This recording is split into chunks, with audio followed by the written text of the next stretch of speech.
has found some information, but it does not pertain to these schools. He has found some information about the North River Bowl and the River Bowl East, and why they were built and some other things, but he's still looking to see if he can find anything about the River Bowl for these schools right now. Oh, okay. But he has found some things, Okay, but not as they relate to not as this. it relates to this issue. Okay, great. Well, we haven't been able to find anything. We have a lot of information about it, but nothing that says there was any kind of agreement, so. The acreage breakdown, if you could hand that, I think Carol handed that out to everyone. No? Does everybody? No, she's got one right here.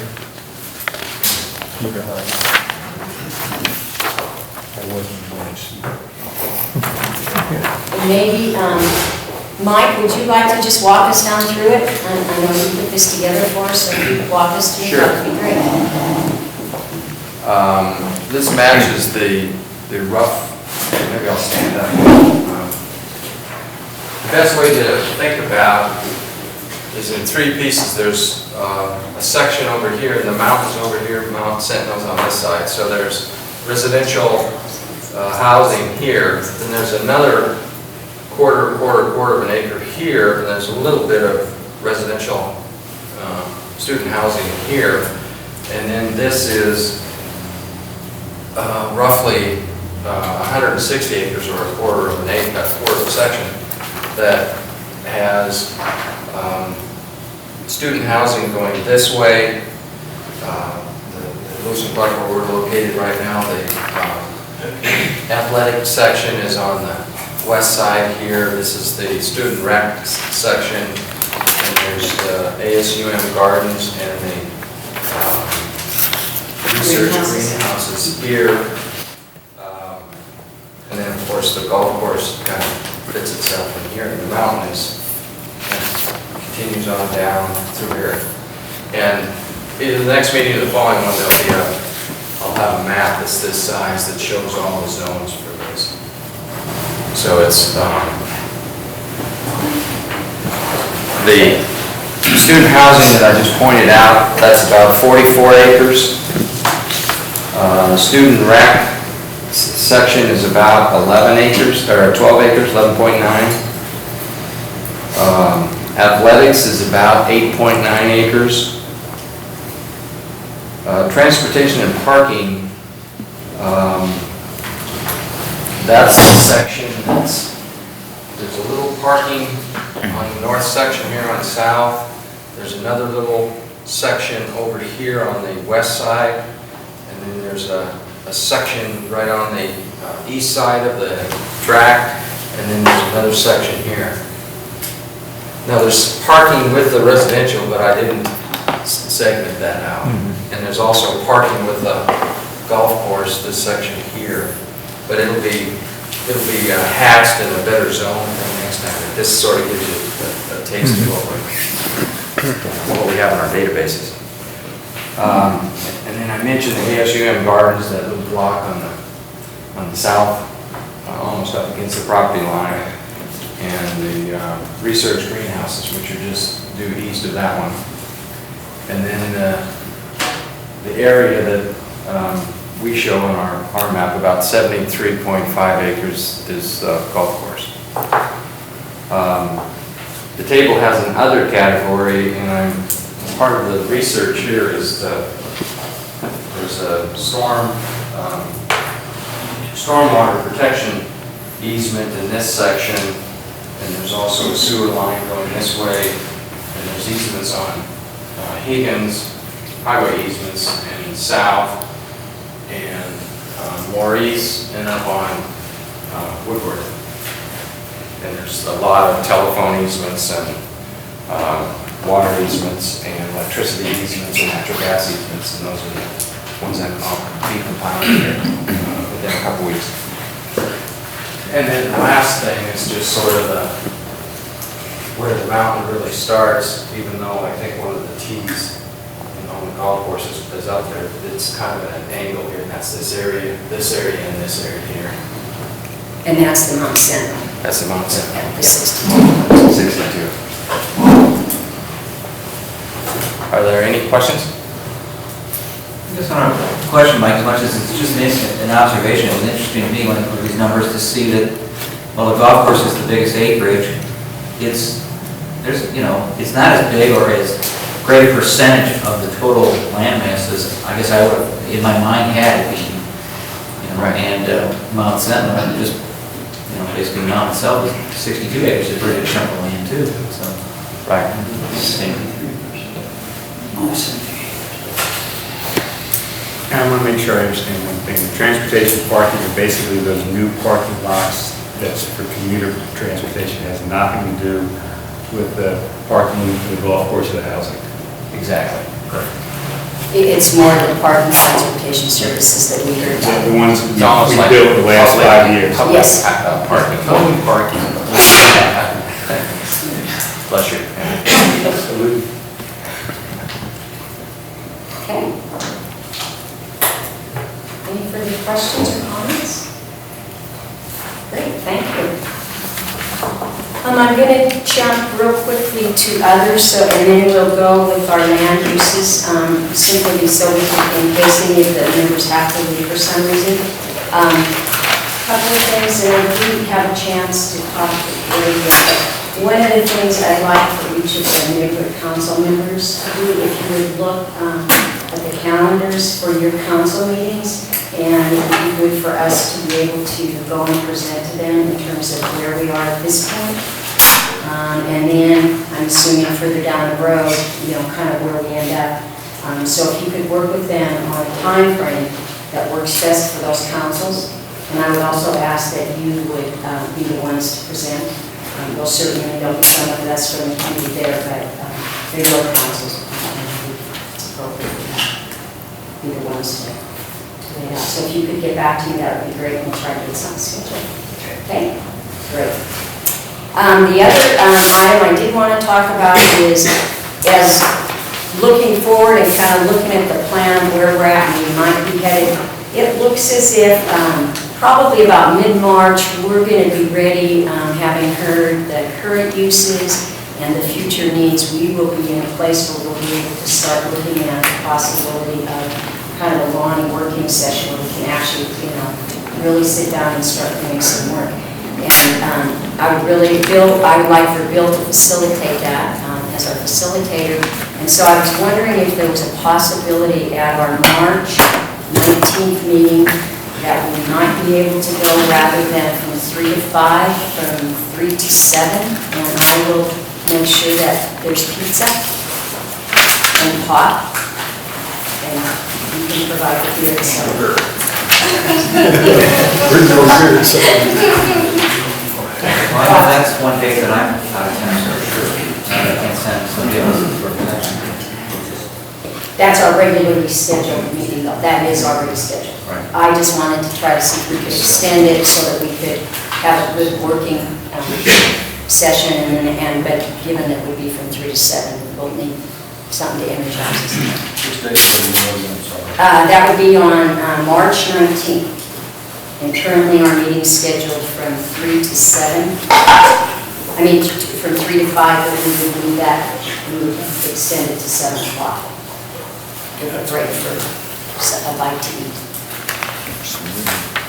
Does that look like it will work for everyone? Works. Okay, great. Then we'll plan that that's what we'll do. And you can schedule it for that, right? We'll note this, I guess, on the agenda. Certainly will, the public's always welcome to that, but we won't have public comment at that time because we really will be a working session. We'll probably Mostly small. break into small groups, okay.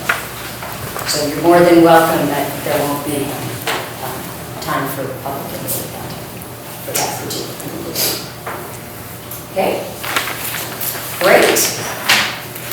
Well, we'll move on to our current land uses. And we have 4 on the agenda today. One is the South Campus Research Greenhouses, the hang gliders, athletics, and the UN Golf Course. And so I would like to introduce John Mayer, who is a faculty member in the Division of Biological Sciences. And I'm going to have you just come right up here, John. And he'll kind of give us some good information about what goes on Okay, in thanks. those greenhouses. Thanks so much. So,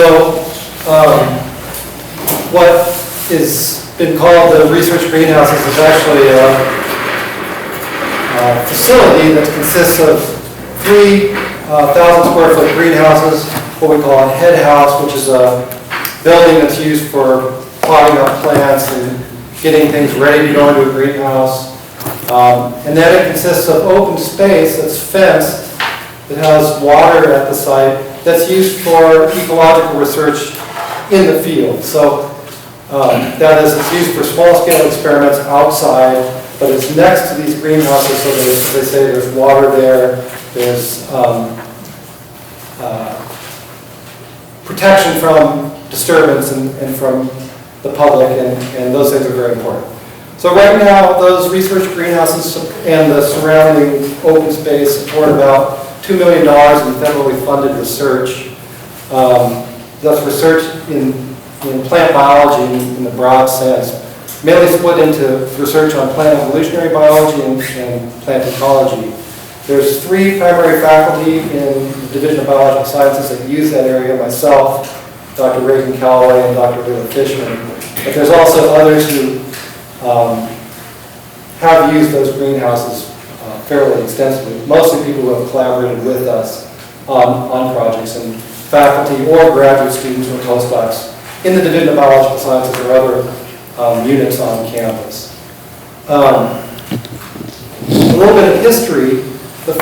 Originally, there was open space for biological research over on the other side of this new housing. And that was moved about 10 years or so ago over to where the existing location is. So already there's been movement of research space to where we are now. The first research greenhouse that was built by Dr. Calloway based on money he received from the Mellon Foundation. When I came to the University of Montana from the University of Washington as part of my negotiated startup package was funds to build a second research greenhouse. And when Dr. Fishman came here as part of her negotiated contract, there were funds to build a third research greenhouse. The approximate cost of those 3 greenhouses in present day dollars is probably about $800 to $1 million. It's an ideal place for research in plant sciences for a whole variety of reasons. One is its close proximity to campus. So often we have technicians who are taking care of plants in these greenhouses. When you set up an experiment in a greenhouse, there's a lot of work that goes involved in terms of both getting plants into pots and caring for them.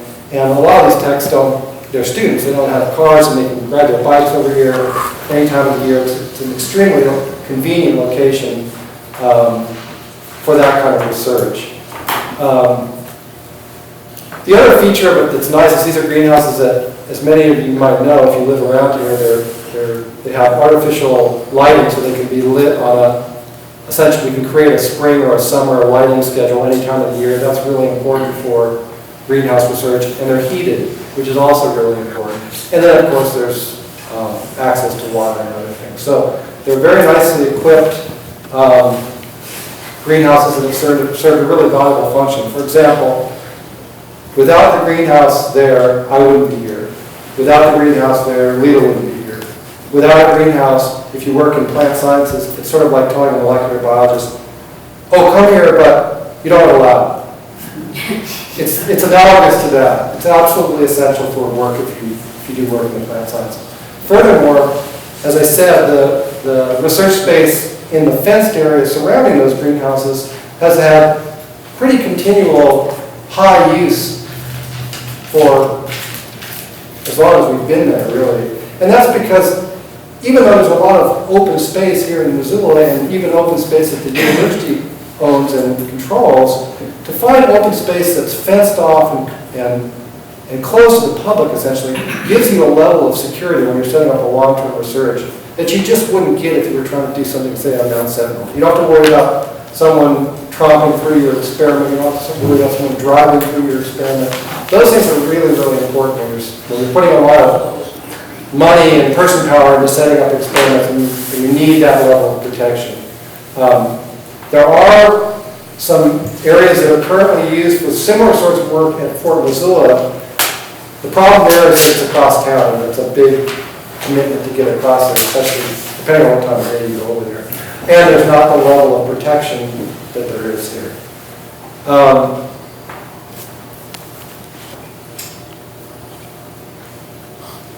think that pretty much summarizes, in a very general sense, what goes on at that research facility. It's gotten a lot of heavy use, a lot of undergrads, graduate students, and faculty have used that site through the years and continue to use that site. I should also mention that when you apply for state or federal funds to support research, particularly federal funds, one of the things that federal agencies ask is, what sort of infrastructure support does the university provide? Because that's really important for them. They don't want to put federal dollars into research for a project that the university itself is not supporting in terms of infrastructure. After all, a lot of overhead for grants comes back to the university that in part is used for that infrastructure support. And so whenever we apply for federal funding for grants, we always mention that facility because that's an important quiver or arrow on our quiver in terms of listing the sort of infrastructure support that the university provides and providing assurance to federal granting agencies that there's that sort of infrastructure here. Yeah? Can you speak to your future needs? In terms of total space or in terms of how we will use this area or? Yeah, I mean, in terms of, you're with, I'm sorry, what department? Division of Biological Sciences. Biological Sciences. Do you have a vision or a plan for the future that involves expansion or more use out here or anything? I mean, anything that would relate to this property that you speak to? The way that the property has developed through the years has been, frankly, sort of piecemeal. So, as I say, when Cal built the first greenhouse out there, and then when I came, there was another one built, and when Leland came, there was another one built. And so there's never been sort of an integrated plan for research at the site. Now that, and in fact, right now, the site is sort of built out to this extent that we couldn't put another greenhouse there without cutting into open space that we use for research. Furthermore, there probably have to be more power run into the site and some other infrastructure upgrades to do anything more. So in terms of, furthermore, it's not clear where funding would come to build another greenhouse of that sort. The sort of things that become more and more expensive through time. So right now we don't have a vision for addition to that space, but we certainly have a lot of activity there. Yeah. John, if there was the desire and funding available, maybe from some other unit to construct a greenhouse there, is it possible to expand the open space then by moving the fences and stuff? Or is there something that is really hemming you in there? Hammed in by the golf course on one side, by Mount Sentinel on one side. Right. There's the dirt road going out there. I don't know how much on the other side of that dirt road the university controls, but then you get into the creek right there. Right. So, and then there's that flood control basin. So there isn't a lot of wiggle room there, as far as I know. Okay, thanks. Yeah. The dollar, when you talk about research and the dollar that generates, how much was that again? How does that kind of work in terms of, does that go to the department, the university, back in the program? So when research dollars come into the university, there's a percentage of that goes to the university's overhead. That goes, and then that flows through the university in various ways. Some of it, a very small part of it comes back to the department. Other parts of it the university uses for infrastructure, the support of research. And then the other chunk of it goes directly to the principal investigator that goes to actually support the research that he or she proposed. And that money might go to salaries for supporting technicians or postdoctoral associates or graduate students working on projects, it might go towards supplies and equipment, it could go towards travel to meetings and things, a whole variety. And what was the dollar amount you mentioned? $2 million is what approximately is the funding that supports the research there right now. Just as not a clarification, but just so folks that may not understand grants, when you get a grant, there's what's called direct and indirect costs. The direct costs are the things that John talked about, and the indirect are those things that the federal government says we're willing to pay because we provide facilities, we provide accounting, we provide human resources, we provide all that administrative kind of overhead that you have in order to have in order to run a grant.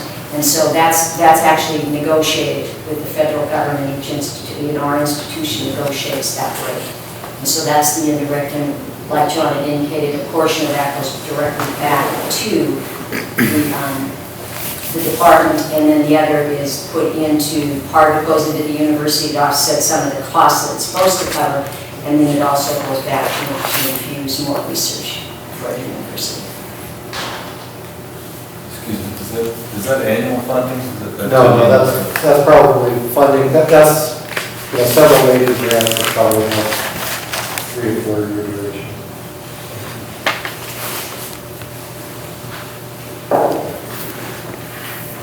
What's the length of some of the projects you're working on in terms of? I know that when it's called strategic buildings. That's what we still Yeah, refer to as. when it was over where the one portion of Pool Village is now, it was moved such as you could move something. And some of those things were, I remember hearing it was a 20-year project to try, and you have things similar to that long sort of.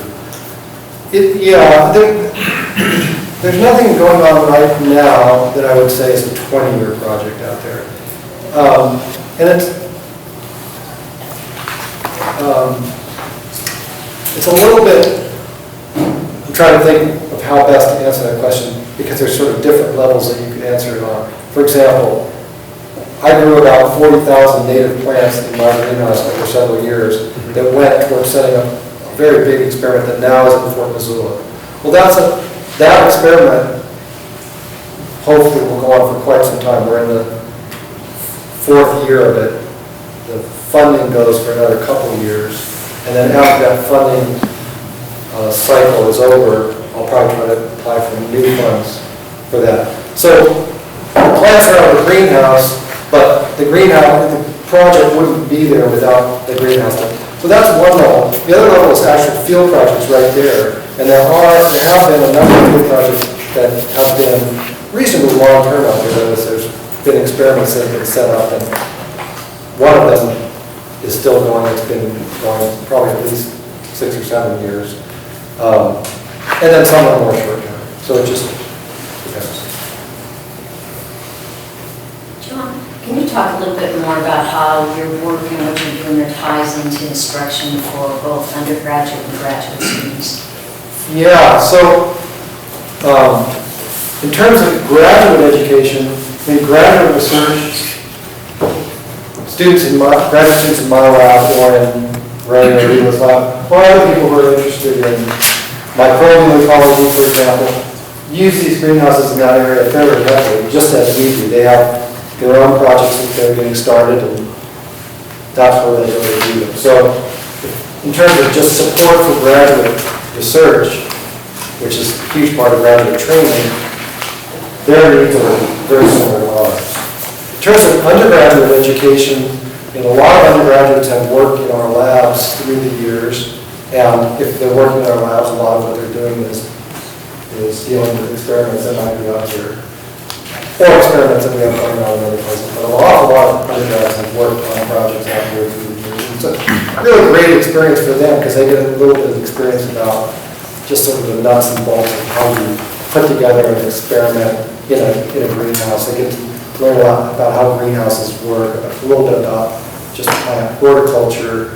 It's just a terrific venue for that sort of thing, again, because it's real close by, too. They can come here on their way home, they can come here every day, and a lot of them can really get into it because it's a, we've got this growing in the greenhouse just right where we can sort of nurture plants throughout the year and look at how the experiment develops, and it's a new thing, so. Other questions? In the meeting? Great. Okay, Thank you. Yeah. Thank you very much. I really appreciate it. Okay.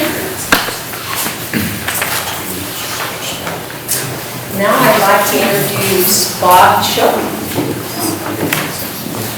And he's going to speak to us about, represent the hang gliders and speak to us about the use of the land by the hang gliders.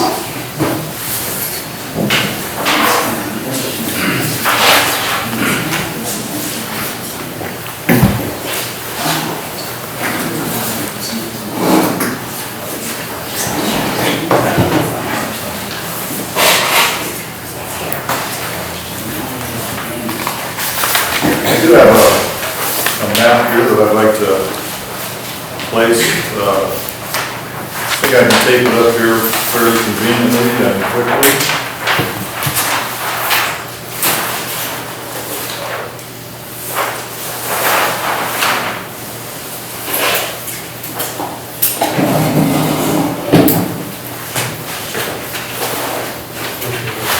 Yeah.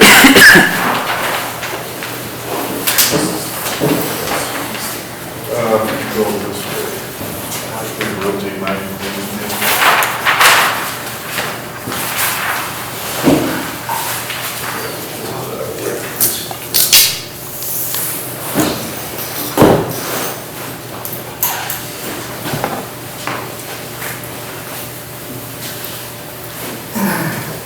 Yes, my name is Bob Shook, and I'm pleased to represent the Missoula Hang Gliding and Paragliding Association. I'm the faculty advisor for the club, and I appreciate the opportunity to speak. And it's a very important topic for us, that's for sure. In a moment here, I'll direct our attention to the map. I've got some notes here that I want to refer to just to keep me going down the right path. Planning certainly is essential, and that's certainly why we're all here. It's the avenue by which we chart the future. And that's one of the things that we as the club are certainly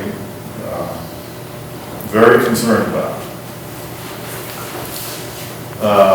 The outcome of, well, maybe not the outcome, but the direction that this campus committee gives the president and the Board of Regents will significantly have an impact, I feel, on hang gliding in the future. It's not to be taken lightly. Let me give you a brief history of the activity in the club. If you refer to the public safety policy on the University of Montana website, there is a section there concerning aviation. I printed it off here. It's just relative to hang gliding, it's a 2-page document. It points out on that document that authorization and support was recognized in November of 1974 for hang gliding activities.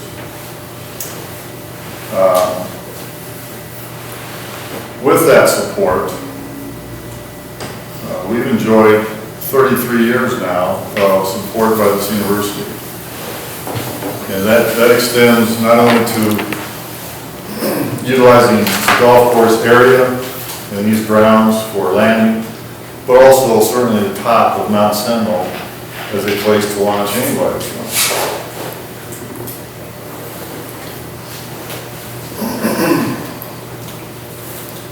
And I certainly want to tip our hats to the people that have certainly helped with that. Keith Glades, over the time, has been very helpful. The former golf course manager, in fact, the current golf course manager, Chris over here, but the former golf course manager, Kevin Verlanik, Hugh Jesse, Facility Services, and certainly Ken Willett over the years as a public safety director has given us just great support.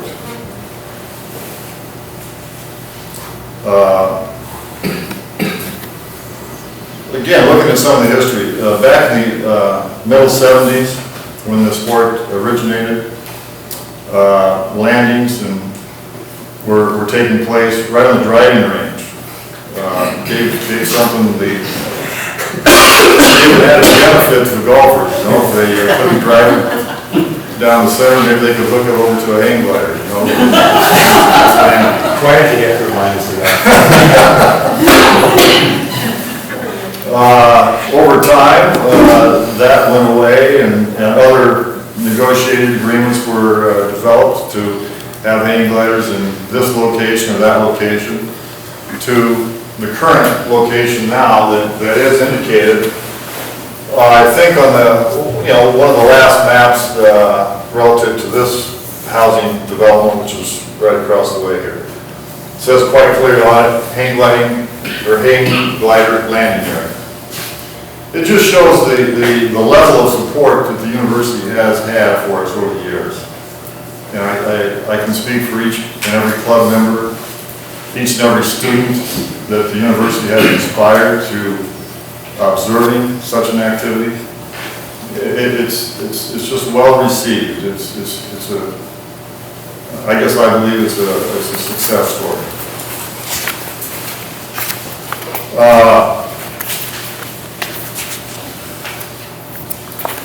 In fact, I'd like to point out that over the years, the university has touted the fact that it has supported hang gliding activities. A lot of it's beloved Mount Sentinel and the university. Yeah, so here's a photograph, and there's actually a flyer that was passed out, I believe, to various students, probably in the late 70s, early 80s. It's got the University of Montana here at the bottom showing that this hang glider is in fact flying over Clover Bowl, and it's quite a sight.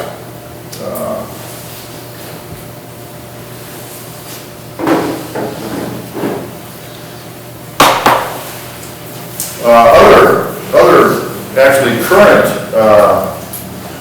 touting of the fact that hang gliders use the area comes off of the University of Montana website. One of our club members just pulled this off today. I'd like to pass these around for all to look at. We can send some that way and some the other way. So again, the university has seen value, has seen the need to embrace such a unique activity. A little bit more about the history. Hang gliding originated on the coastal areas, Southern California, Cape Hawk, were some of the birthplaces of hang gliding. But when it started to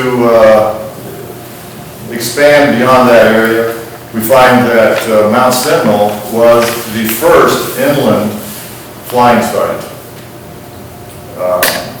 So that's a bit of history that a lot of people do not realize how far back and how important this site is to the national organization. Relative to the national organization, here's the 2007 calendar. And on the cover is one of our club members flying over this area. This is South Avenue and Higgins, down here in the bottom. And again, I'd be pleased to pass this around so you can take a look. There's other marvelous photographs in the publication.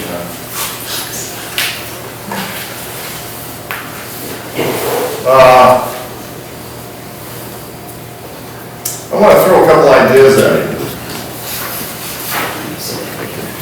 Since the beginning of mankind, he has sought to fly like the birds. That's been one thing that's been ever so present on his mind. How can I fly? In our lifetime, the people that are here, in our lifetime, it has come to a reality. That's a remarkable achievement. How far does mankind go back? Within our lifetime, this has happened. And I'm talking about foot-launched, free flight that is untethered and also foot-landed. Some incredible engineering has gone into place to make this happen. Some incredible devoted people have placed, their life's energy into making that happen. It's in our lifetime that we're able to see it. It's truly a magic activity. The foot launch, to run off the edge of Mount Sentinel and to fly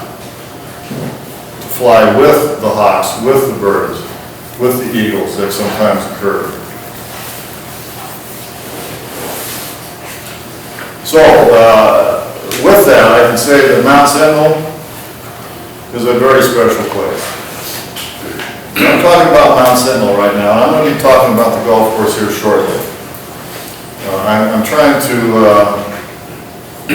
present a thread of thought for you folks to consider.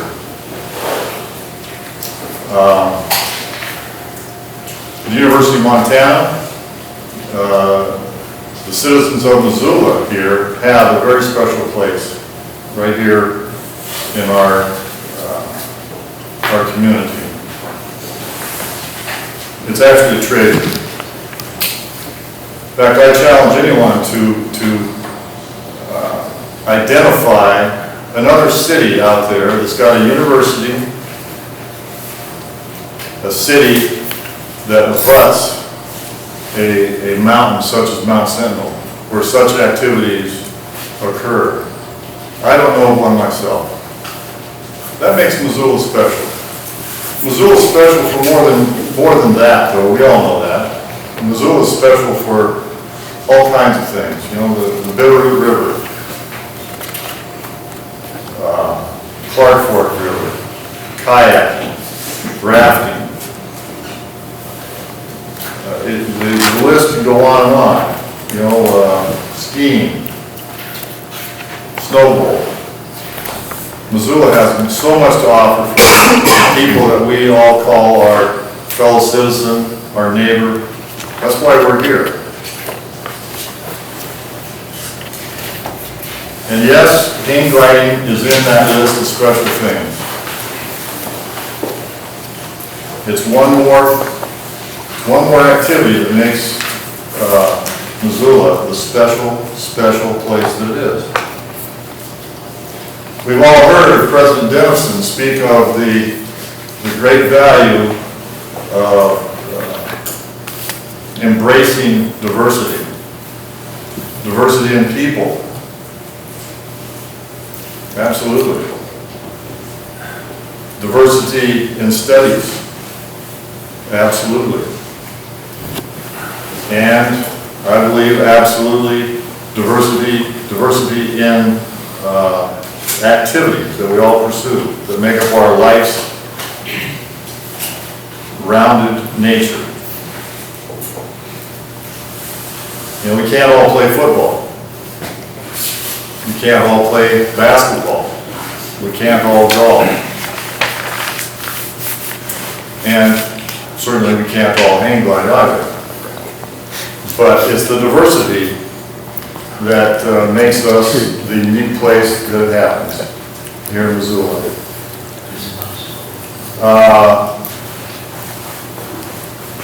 Let me speak more about the geography of the area, because that is ultimately the key to this whole situation. Mount Sentinel stands on the eastern side of this Missoula Valley. It's 1,800 feet tall. There's really no obstructions in front of Mount Sentinel. And in this part of the hemisphere, the predominant winds are from the west and northwest. That makes Mount Sentinel a perfect place to have free flight.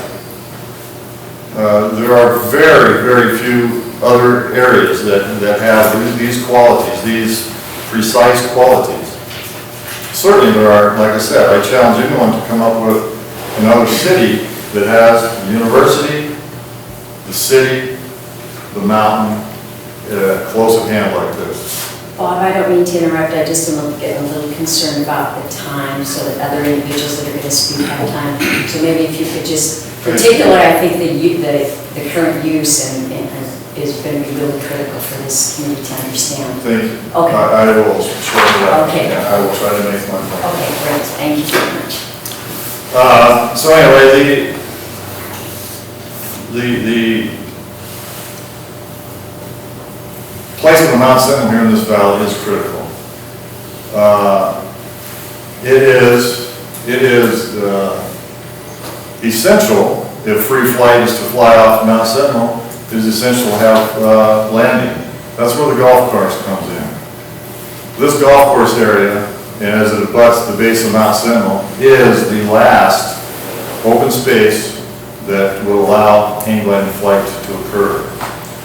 Without a commitment by the university to sustain an area for this activity, hang gliding will go away for the city of Missoula. It will be gone. That's the long and the short of it.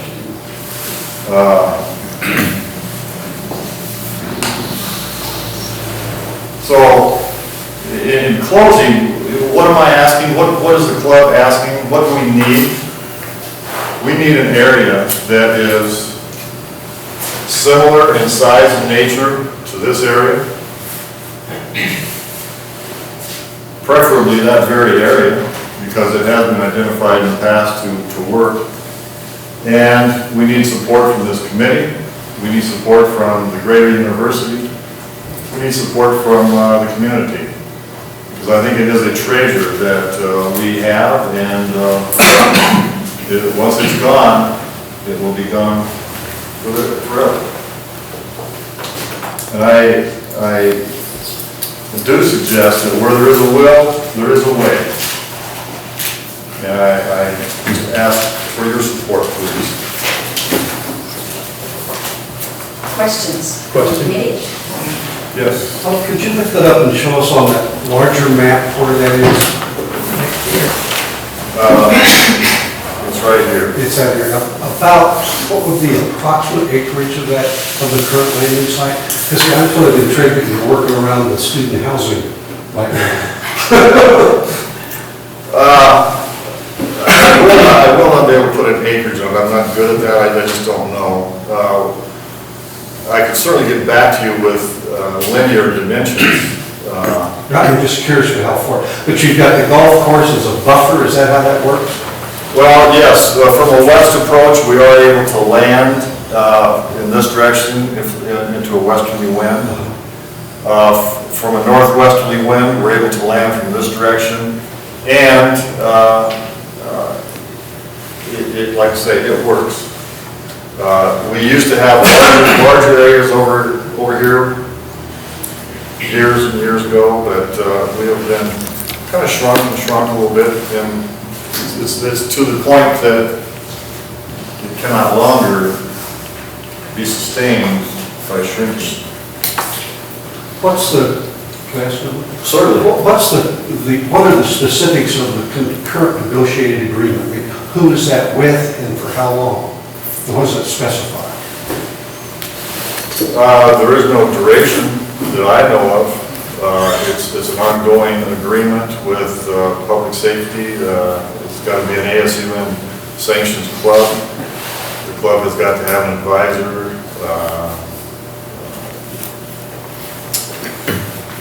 Does it specify this location on a map or something, or is that been informally worked out, or how does that work? Oh, I would say it's been informally worked out. It's identified here on this map that this is where the current hang gliding landing area is.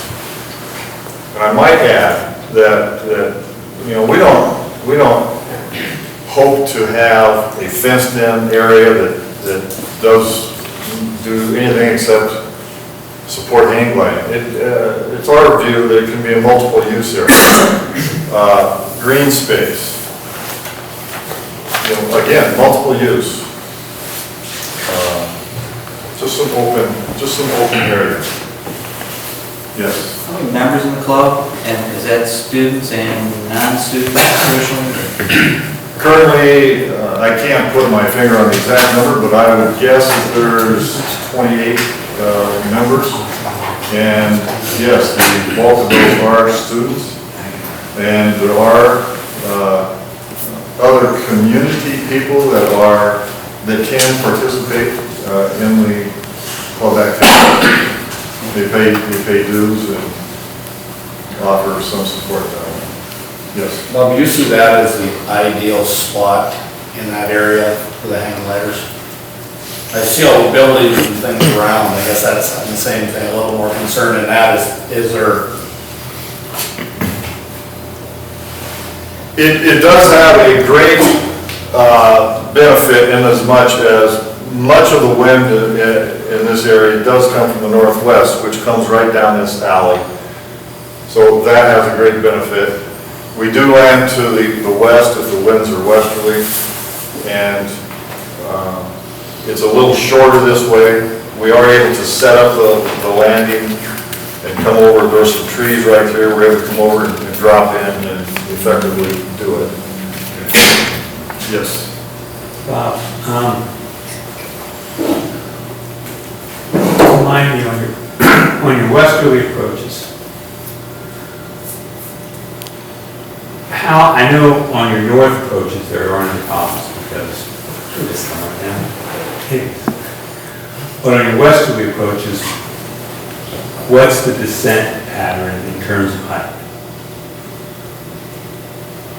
I'm trying to remember. I don't think that they're steep. I think it's more gradual. Am I right? Well, again, I don't know how to answer that. Typically, there's about a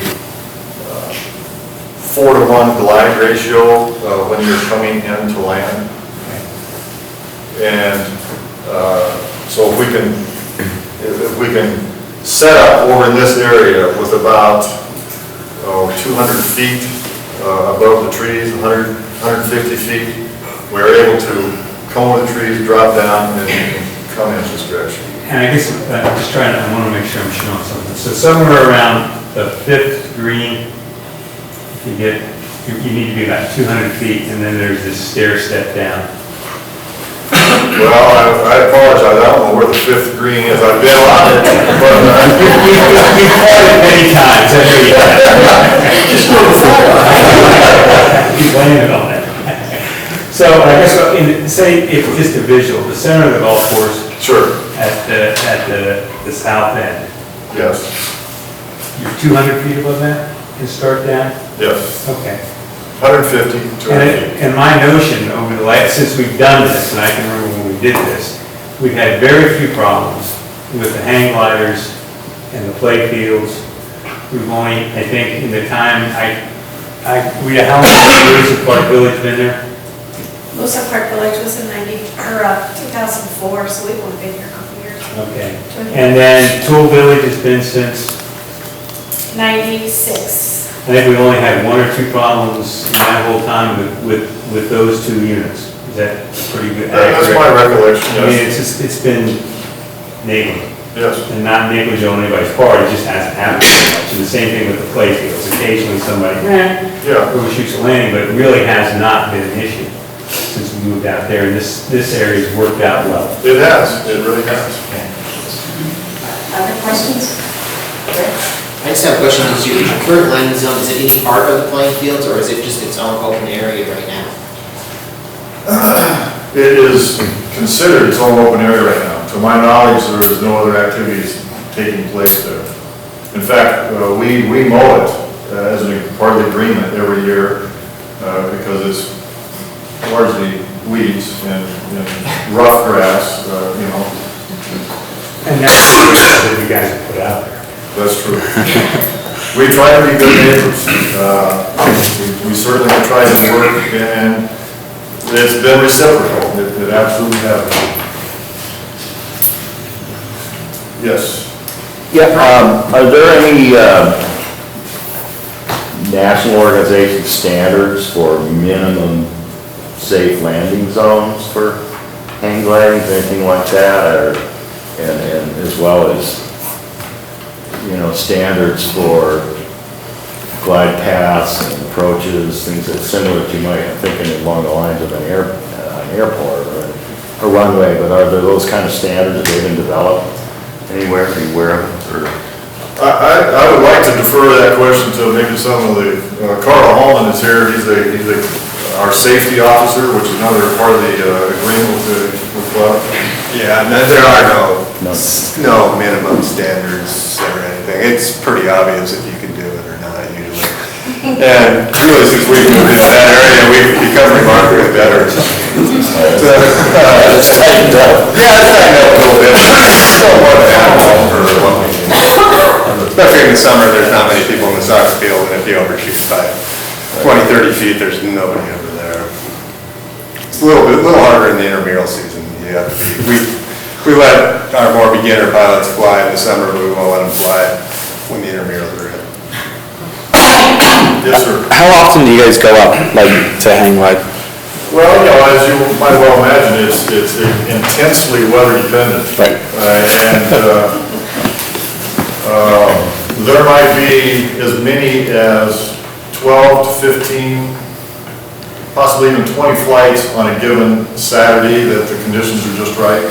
It is possible for an individual to fly, land, go back, fly again. Over the course of a season, there could be very easily hundreds and perhaps breaking over the 1,000 mark pretty easily. Over the years, there's just been tens of thousands of flights off Mount Sentinel. Yes, sir.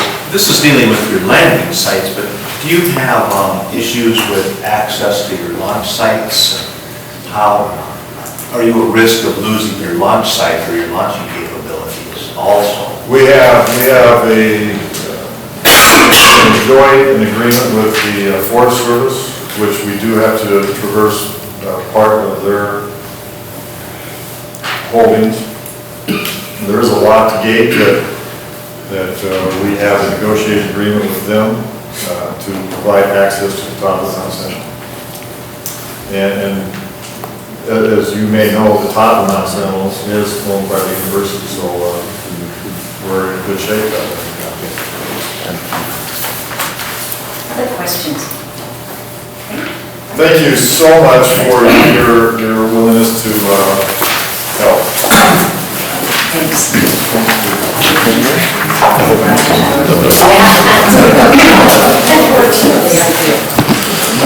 Great, well, next on our agenda is our athletic director, Jim O'Day. He's going to talk about intercollegiate athletics and the current uses they have.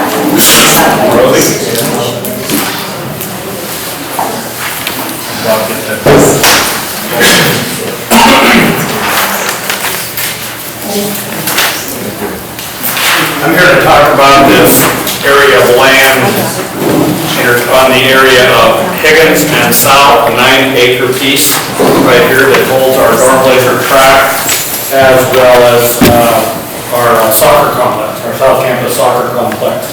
I'll give you a little brief history. I'll pass this out so that we can follow along. It'd be easier to go that way.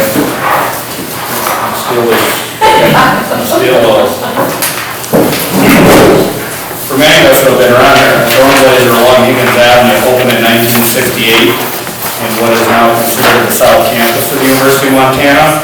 It served as a track and field facility as well as a football stadium for the university until 1986, at which time we moved into Washington Grizzly Stadium on the main campus. Shortly thereafter, Dorn Blazer Stadium was remodeled to exclusively be a track and field venue. Remodel was done in partnership with the Missoula Chamber of Commerce, which made a significant financial investment to help fund some improvements. The main reason for that is so that we can host divisional and state track and field meets with the Montana High School Association.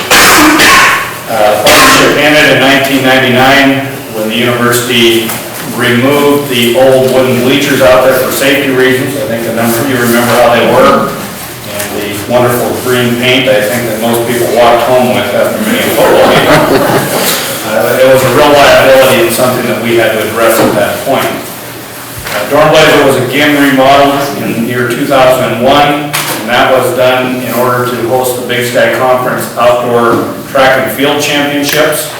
The remodel was about approximately $750,000, primarily funded through donors, and in particular, Mark Timmons and Neptune Aviation.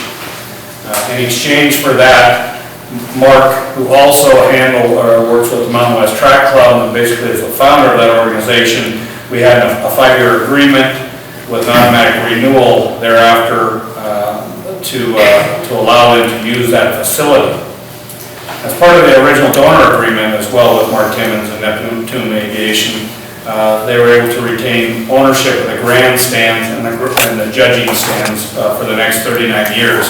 Unless an agreement was agreed to between both parties. The remodel that we did at that time did a reconfiguration of the track. Some instances allowed us to help with our collegiate piece of it, but it did serve as a detriment to hosting local track meets because of some of the different areas that we had to move. It changed that, and it changed the boundaries of some areas, and we were forced to conform to the more collegiate standards.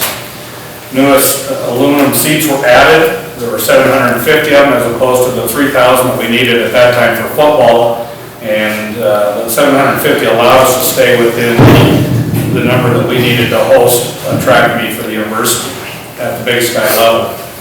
So thanks to the generosity of Mark and other donors, we were able to put that wonderful facility together. Probably right now it's considered one of the top 5 facilities in the Pacific Northwest.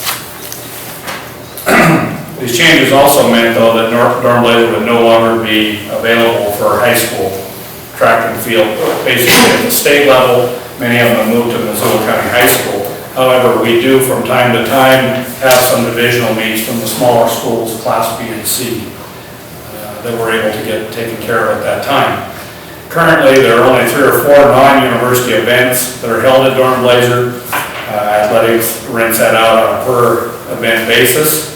Some of those include some youth track meets, and as well as I mentioned, some divisional or local Class B and C track meets.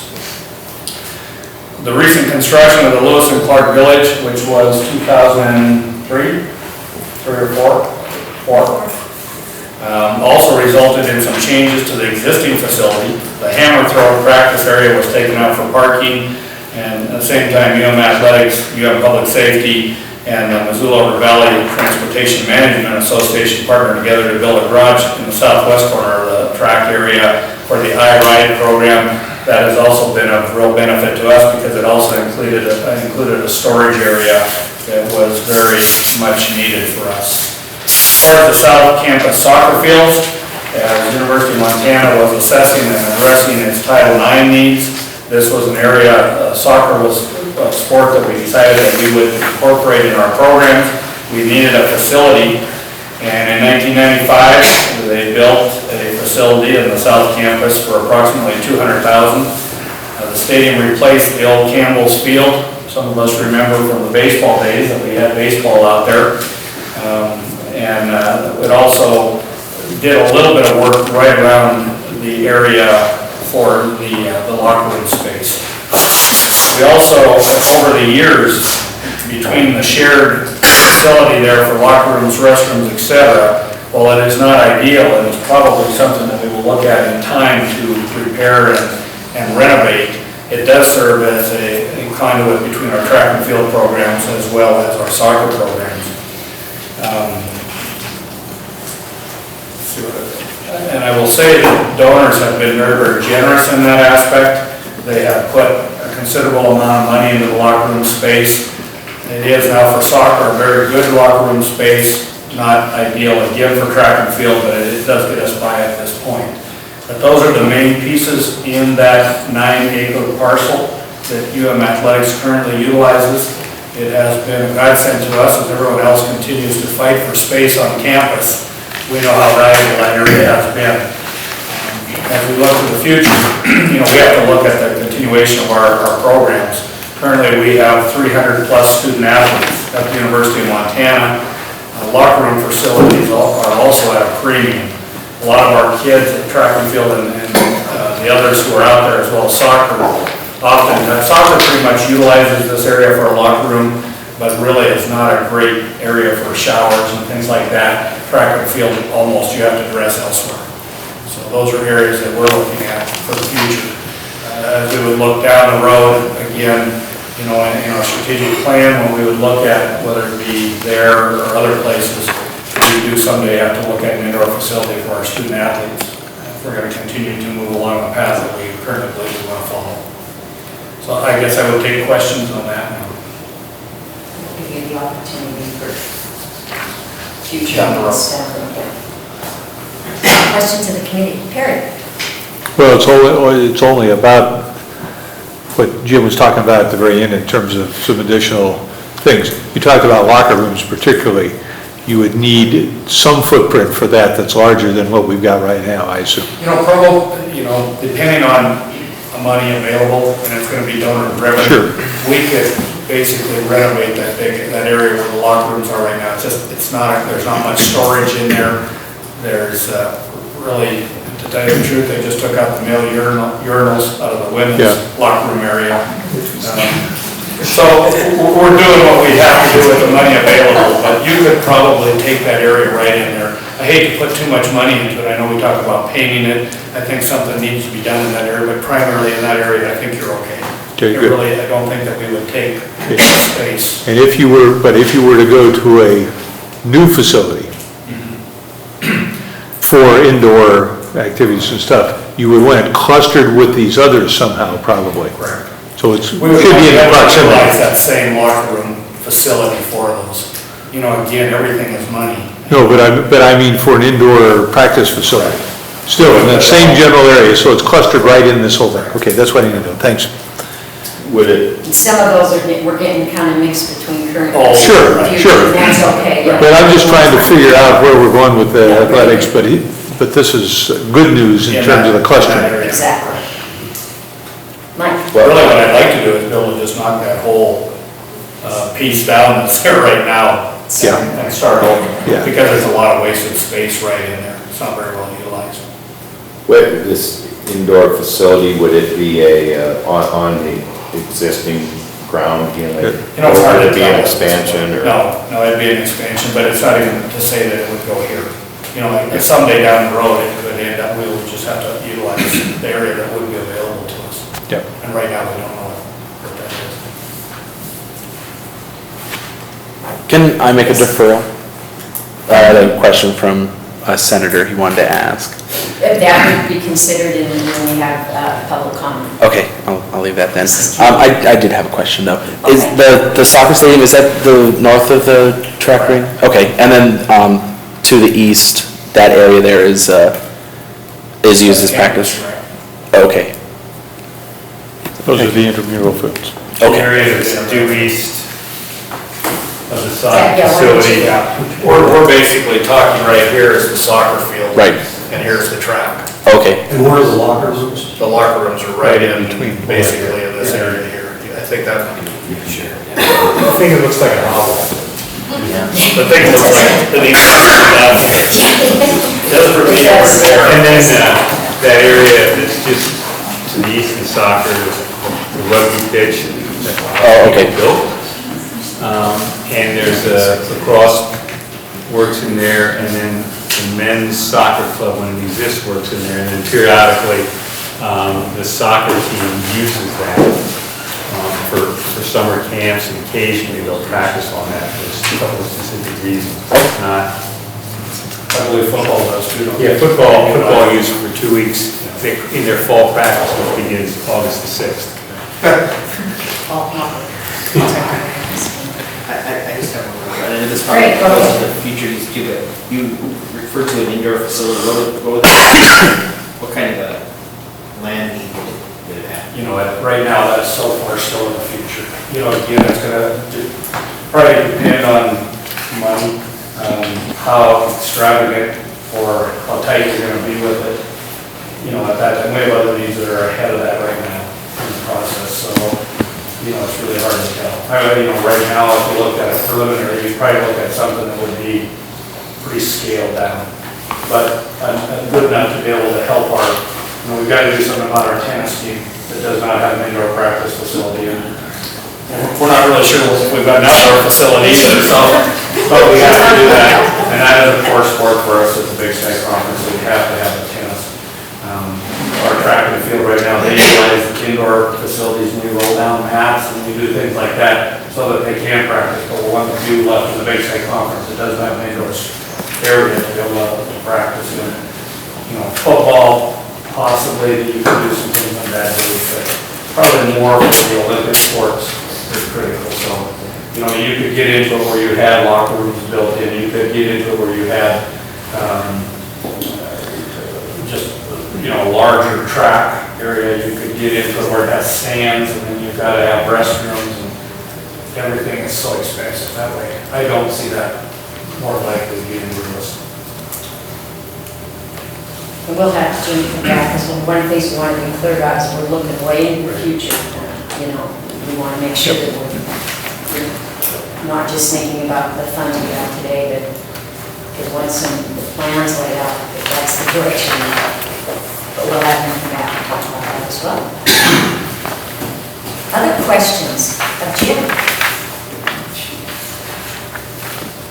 Okay. Next, I'd like to introduce Chris Anderson. He is the manager of the UM Golf Course. And he will come up and talk about the current uses of the golf course. Saving the best for last. The best for last. The best for last. Absolutely. Okay, I think I got the one.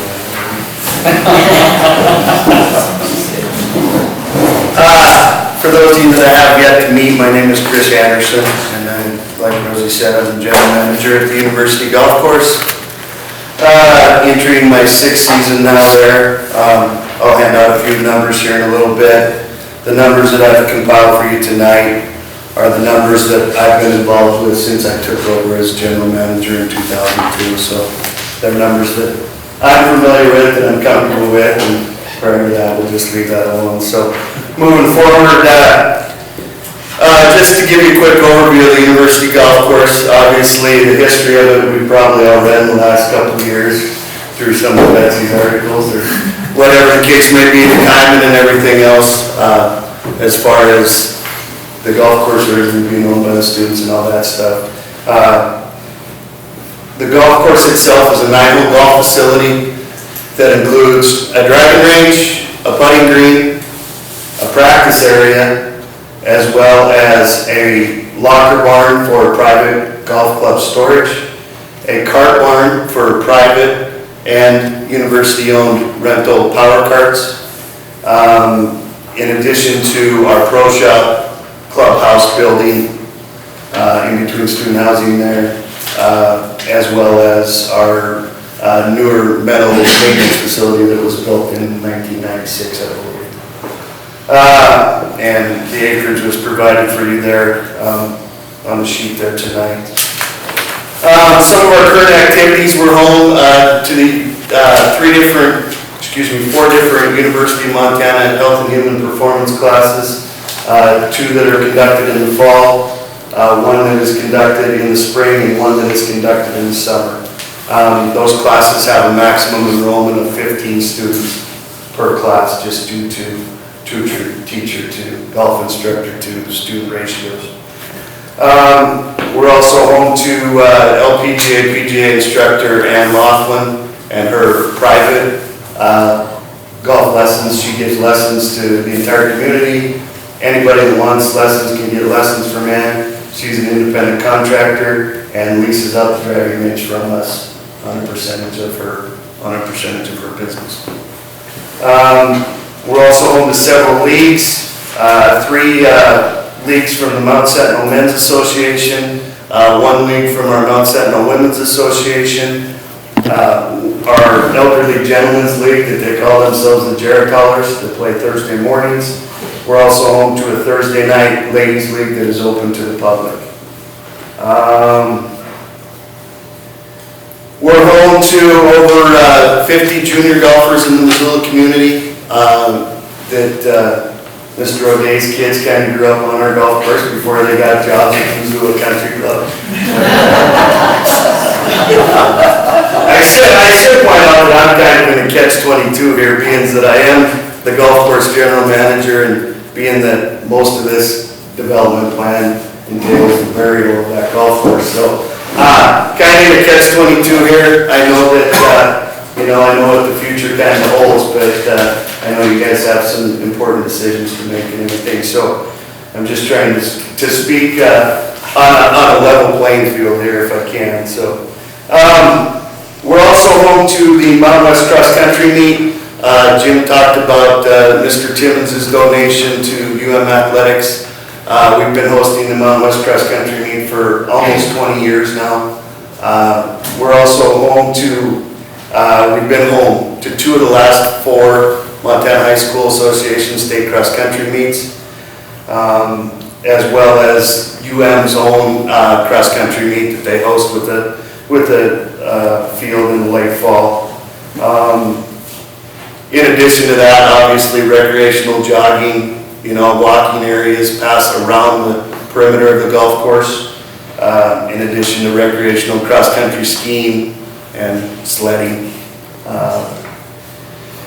Some of the special events we've hosted over the past few years we've hosted the Missoula Chamber of Commerce Red Ripper Golf Tournament. We're involved with the Missoula Chamber of Commerce. The Women's Optimist Club of Missoula has hosted a cancer benefit at our facility. The Missoula County Organization of Realtors hosts their annual golf tournament at our facility. CASA, if anybody's familiar with CASA, Court-Appointed Special Advocates, they do fundraisers and benefits at our facility. Westside Little League, Watson Children's Shelter, that list goes on and on. But we're involved with quite a few different organizations as far as benefit golf tournaments go. I should also mention that we're home to high school PE classes from Big Sky and Hellgate. We entertain them in both the spring and the fall. The first handout that I'm going to send around here tonight, I think everybody, we've heard different things about what the golf course does, who plays there, everything. I'm going to send you around some accurate numbers here. There's plenty of copies there. The first handout I'll send around is a golf course usage handout. Basically, the golf business, how we operate is by our uses. Everything in the golf industry, if you go to Larchmont, or if you go out to Phantom, or you go out to the New Canyon River, everybody wants to know how many rounds you hit. Rounds are critical to the survival of any golfing facility. National Golf Foundation puts out average uses at 9-hole facilities. We'll just go with 9-hole equivalents because we are a 9-hole facility. 9-hole average rounds provided by National Golf Foundation in 2006 averaged just under 19,000 rounds. In 2006, the University Golf Course did just under 26,000 rounds. In 2006, we had one of our largest years ever. Obviously, the golf is weather dependent. So 2006 was a pretty good spring, pretty nice fall, not too many fires. We had a fairly successful season. Just going down to help you understand that sheet there, if we look down the 2006 column, our first category there is greens fee rounds. Greens fee rounds are cash rounds that John Doe comes in off the street and pays cash for. Below that, we have season pass rounds. Those are for our season pass holders are allowed to buy a season pass that enables them to golf anytime they want, basically, other than if we had a tournament and they had to pay an entry fee into a tournament. The punch card rounds there, which I do not have broken out because of the way we track them, at 3,275 rounds. Let me go back, I'm sorry. Greens fee rounds represent, the 14,605 represents 56% of our play. The 8,010 season pass rounds represents 31% of our play. And the punch card rounds at 3,275 rounds represents 13% of our play. Just below there I have total public rounds at around 18,328 or 71%. And student rounds at around 4,287 or 17%. I do have there that excludes punch card rounds.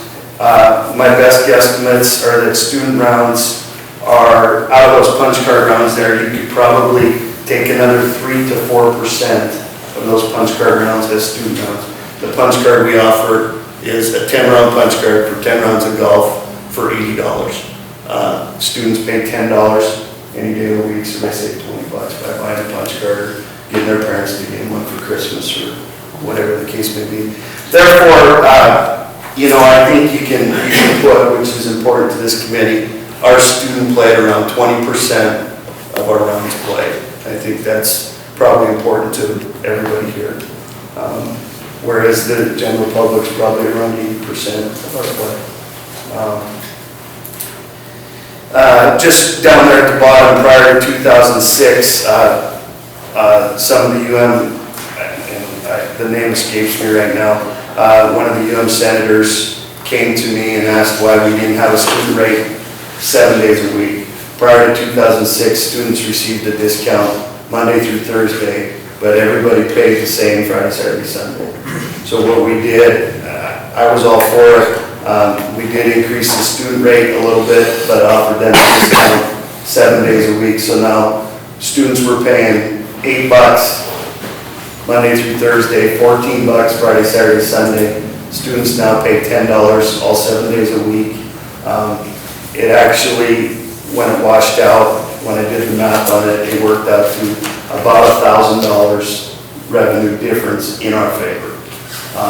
Because they were paying, there was just, if you figure out the rounds they played during the week and on the weekend, it was practically a wash. So it worked out for everybody. Students don't have to pay the $14 now on the weekends, and they're happy, and they don't get the $8 thing on the weekdays, but I think that seemed to work out well for everybody. Also there, just in the notes down below, miscellaneous rounds under the greens fees up top include temporary greens fees, which we charge when we're not on permanent greens, when our greens aren't ready to go yet. We just put the pin at the end of the fairway. People want to get out there and start playing. So we only charge $6 for temporary green fees.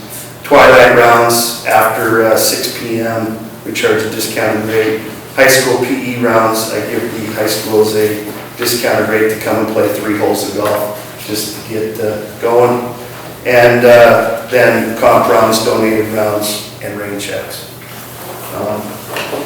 That's the usage sheet in a nutshell, and I'll answer questions in just a little bit. Student employment at the golf course.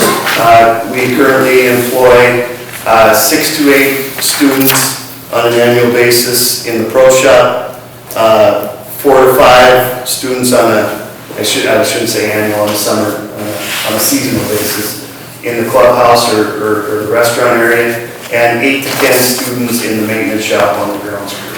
Those are all seasonal employees. 99% of our employment, other than myself and 2 other full-time employees at the golf course, we try to maintain or try to employ, strictly students.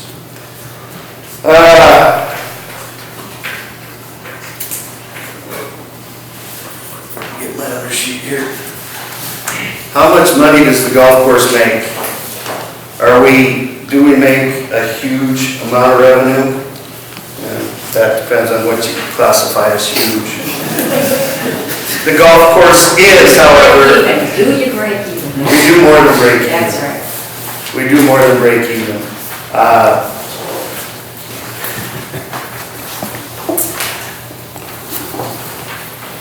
Do we generate huge profits? $60,000 to $80,000 a year, I don't know. In the grand scheme of the University of Montana budget, I don't know if that's huge. But are we profitable? We're extremely profitable. Bottom line, in 2006, we handed over almost $83,000 to our auxiliaries on a $462,000 budget. Anybody in the business world knows that 18% profit is pretty profitable. As you can see, profits have ranged anywhere from $24,000 in 2002 up to the $83,000 that we've turned over this year. Profits ranging between 5% all the way up to 18% this year. So, my feeling is that we've streamlined the operation now. It runs at an extremely profitable rate. So it is what it is, and I'll take questions on that sheet. The greens fees up top, you can see the dollar amount. We calculate our dollars per round and just divide our number of rounds into our greens fees. Greens fees include season passes, punch cards, and daily fees to get $1 per round there. I listed pro shop revenue and expenses with the net out of the shop, as well as clubhouse revenue expenses, and our maintenance, our grounds crew revenue and expenses.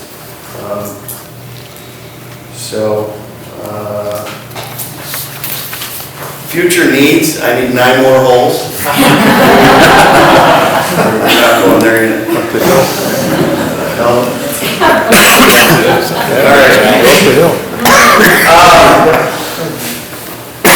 Questions? I don't know. Yeah, that's great. Trying to thumbs up. Gary? Not about golf per se, but can you show me roughly where the cross-country course is?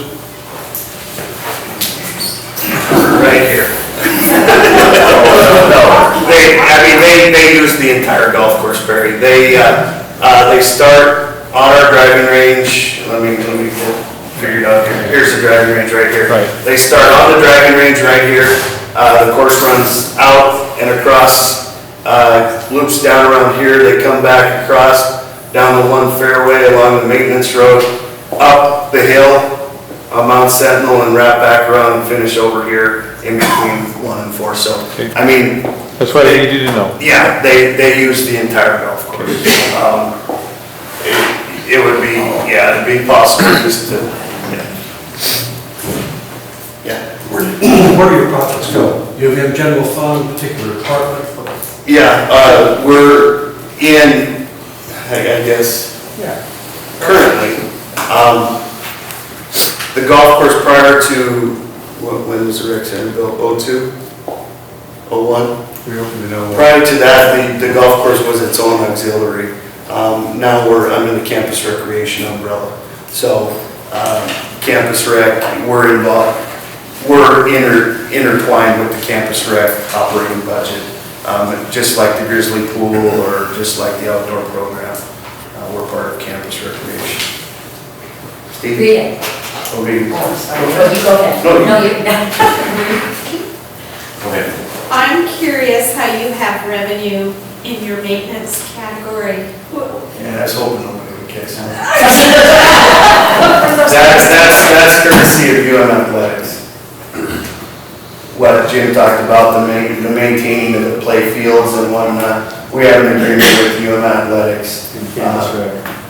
And campus recreation, that, you know, it should be a reduction from the expense side. The way we've always ran it is on the revenue side, but it's basically a deduction in our expense. It's a reimbursement for time and supplies and materials and everything to maintain Gorham Blazer, the soccer field, the rugby fields, and campus recreation. So those are all ones with deposits? Yes, our golf course superintendent's responsible for the entire South Campus. I just thought maybe I could send my lawnmower man out next morning. So they're paying you for the service you Yes.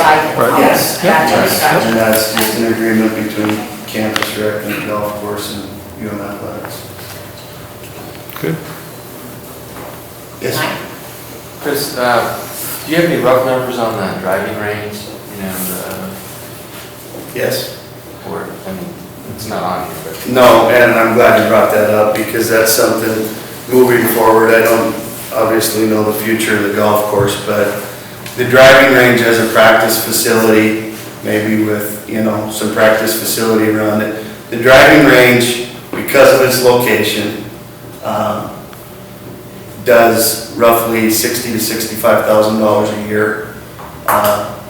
You know, I spend roughly $5,000 to $6,000 a year on range balls, and a kid at minimum wage to pick them up that is also my outside services kid. The driving range is a cash cow.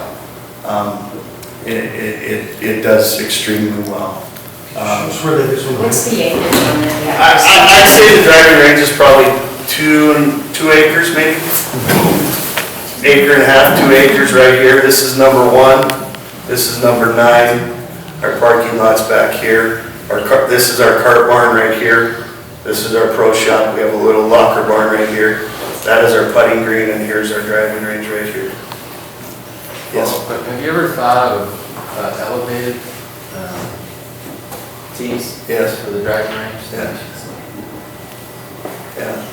You mean, what do you mean by elevated? Do you mean Like, It means deck. like 2 decks? Yeah.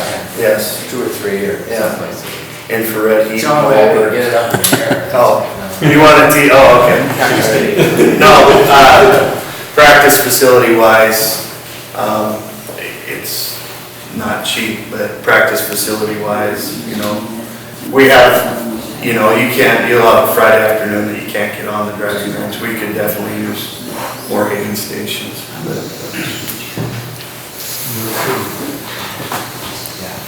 Yeah. I think essentially my question was rolled into the other question of, you know, were you being charged any, like in your maintenance expenses, fees for, that weren't directly related to the golf course, did you have some administration fees that were paid in there, that sort of thing? I mean, Yeah. how clean were those numbers? Yep, those numbers include a $20,000 bond payment that we make, that's included in those numbers. However, they do not include, and that's been rolled out, the indirect costs that Rosie mentioned earlier. They do not include the indirect costs, but they do include, our bond payment's $20,300, something like that. So, I mean, if you took all the incidentals, we'd probably even be more profitable if you figured those in. The golf team, does the golf team use the golf course? Yes. Could you speak to that? I just was curious, I mean, Basically, what our golf team does is it rotates amongst all the courses in town. Oh, I it believe does. they have 1 day plus they use the practice green and the driving range. I'll mention that, yeah, they do a lot of their early season practicing there because our driving range is usually typically open sooner than anybody else. So we were ready to open the driving range last week before we got the snow. But yeah, I mean, you know, it will be open as soon as we can. But they typically are out there practicing early because most of the facilities in town have an open date and a closed date. You know, to capitalize on any nice weather in between, so. And the golfing season begins in January. Yeah, they Not ideal, but it does. But they rotate throughout all the courses in Missoula? Okay. Chris? Yes. Your cost per round average, last year, about 29 cents. What's the full ticket Greensby price weekday and weekend? Full ticket, okay, good question. Students pay $10 any day of the week. Seniors, faculty, staff pay $11 Monday through Thursday for seniors and faculty staff. I could have brought a rate sheet with me, I wasn't even looking. General public pays $12 Monday through Thursday, and then everybody else pays $14 Friday, Saturday, Sunday. So, yeah, obviously, Greenspeed's is where it's at, you want the majority of your rentals to be Greenspeed play rather than season pass play, but we're at a positive percentage now, I mean, we're at 56%. Lots of times, if you look at your total net profit, from 2002 to 2006, and the total number of rounds, you're way more efficient. Yeah, the rounds have done tremendously.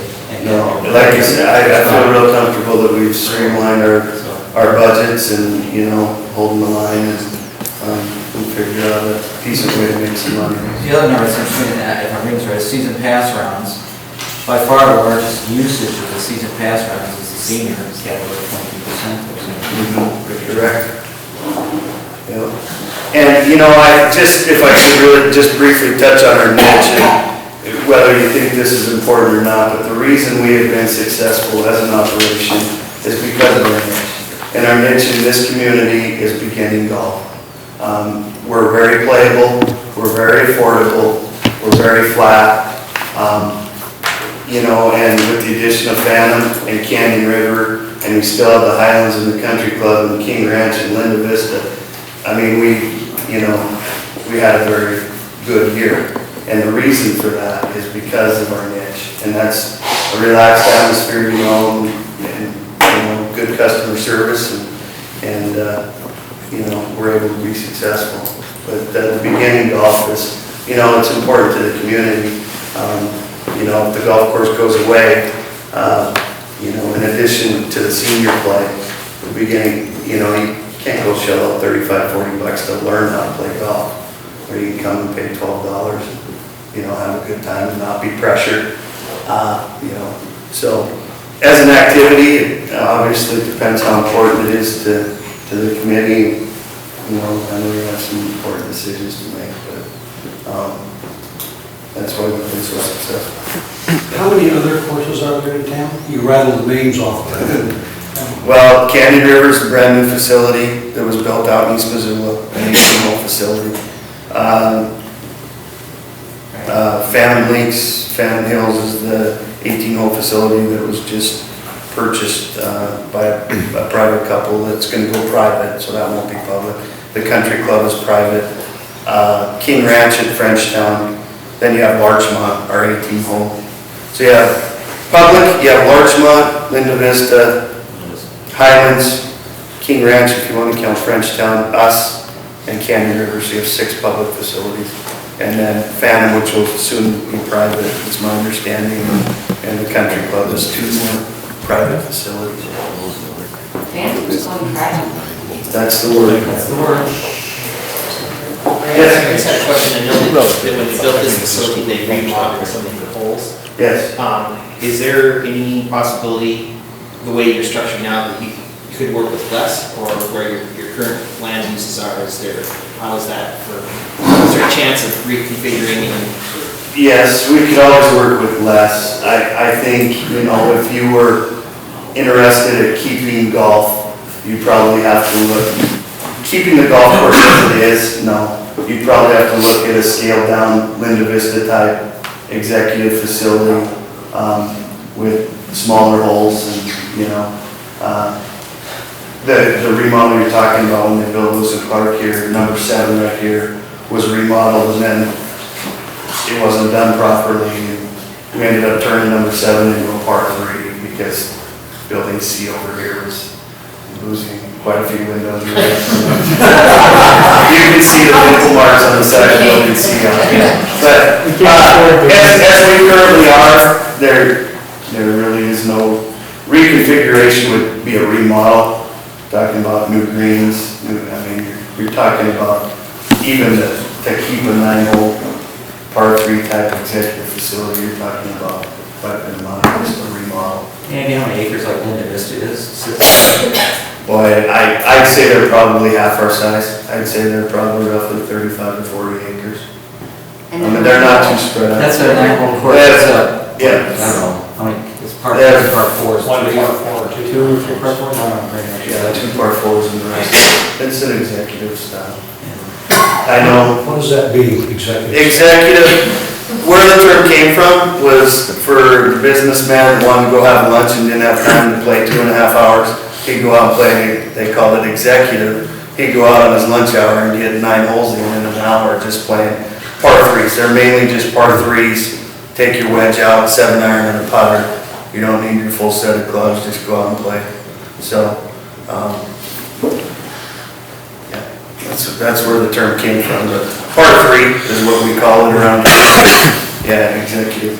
Typically, kind of a good place for kids to learn to play. And, Yeah. The par 4s to them are the par 5s to adults, and, that's what it works out to. There's a couple, again, they're full batting clubs, it's cheaper. In your pro shop revenues, is that including the restaurant? No, clubhouse is the restaurant. So the clubhouse is in there now, Club. sales, The clubhouse. sales of. The clubs.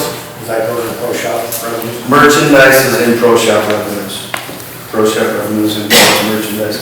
We do, our merchandise budget is $35,000 a year. We turn, around 53,000 on that. So, it does about 33% of the shop. But the clubhouse is food and beverage. And I would add that one of my sons was grateful that you did choose that par 4, because he actually got a hole in one on it, on the number 3. I think he was the first to hit a hole in one on the important 2 par 3. His dad never will. I hit it straight. Great, well, we're at public comment time. Okay. And it's 7:10 specific, so Chris, thank you so much. You're welcome. Okay. Members of the public, could we get some idea of how many individuals we'd like to speak tonight? If you raise your hand. 1, 2. 2 individuals from the general public. Okay, so 3 individuals. Okay, I just was asking so that if we had more that we could, allocate time just to make sure everybody had the opportunity to speak. So if you just raise your hand, and I'd ask again if you'd identify yourself, identify your name first. So why don't we go ahead? Yes. Hi, my name is Dottie Service. Before making my comment, I would like to, if Rosie will permit me, ask you folks a question. How many of you attended the spring 2005 Board of Regents meeting in the ballroom at the university? Several of you did. Well, I think it's very important that our memories go back to that meeting, because that ballroom was crowded to the brim. You couldn't get anybody else in there. They were standing along the walls. Every chair was occupied. It was an expression of the deep interest that this community has in that golf course. It was not just people like the 4 of us who are sitting here who are members of the Mount Sentinel Women's Association Golf League, but it wasn't just people like that. It was people from the community who were intensely interested in this gem of a golf course at the foot of Mount Sentinel, which, as we've heard tonight, has other wonderful uses going on, like the hang gliding, etc. But the lineup of people to speak at that meeting was incredible. You may recall, there were people down both aisles. It must have been a total of 100 people who wanted to speak. And Chairman Mercer did let them speak. And everybody had their chance to speak their word. And it was just incredibly moving, the interest that this community has in that golf course. And it will be an absolute travesty, in my opinion, not just for us, but for everybody in this community, if that golf course has a bulldozer go through it. It's just not right. And I was surprised, I hadn't known the acreage numbers, that the golf course is really only about half of that acreage at South Campus. I had thought it was a much bigger percentage than that. But what I wrote a rather strong letter to the Board of Regents after the article appeared in the newspaper several weeks ago, saying that there was going to be this series of meetings ending in June, at which time this committee would come up with a recommendation or a master plan. And one of the points that I made in that letter to the board was that we hear the statement, and I believe the statement was attributed to Rosie in one of the newspaper articles, and whether it was correct or not, I don't know. But the statement is made that we don't have any place else to expand. The university needs that property to expand. They need it for student housing, they need it for academic. Okay, those are nice words set out on a piece of paper, but that's not proof of anything. I know, and I don't pretend to know all the facts, but that's what I want to know. How many properties does the university own around the Missoula area, in addition to that property, which is not presently being used for university purposes, but would be available? I think there's quite a bit, and I'd like to see a layout of the exact amount of properties that this university owns that would be available to them for academic purposes, housing and buildings. And I think that evidence needs to be given to the Board of Regents, needs to be given to this committee before we go tearing up a precious commodity like this golf course. We ought to know where else we could have these expansions take place. One other point which I also made in that letter to the board, you know, the universities 2 or 3 years ago said, we're going to cap our student at about 12,000. Then it went up and up. Now it's up, I think, around 15,000. I don't know the exact number, but it keeps driving. And you know, there is a place in which perhaps this community doesn't want to absorb a larger number of students. Maybe they should be added to the facility at Dillon or someplace else. I don't know, but it's not right to just keep growing the university at the expense of the city and the citizens. So I feel very strongly about this, as you can probably tell from the emotion in my voice. But I repeat that it's not just the interest of us golfers, it's an interest of this entire community. And I hope that you folks will take it very seriously before you take an action which would involve destroying that golf course.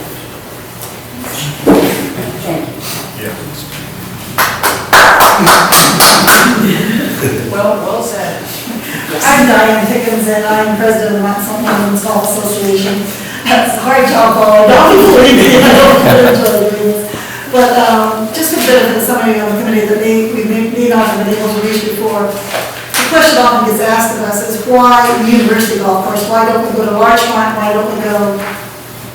Well, I won't tell you where he wants to go, but disappear. But as Chris pointed out, this course is a course that is conducive to the kind of play that the older citizens of this community play. Our membership ranges, we have about 70 to 75 members on a given year. Our membership ranges probably from about mid-50s on up to the oldest member that I recall, who finally retired a couple of years ago at 92. And these people cannot go out and handle a course that is as rapid moving as, say, Larchmont, which would really be our only other option.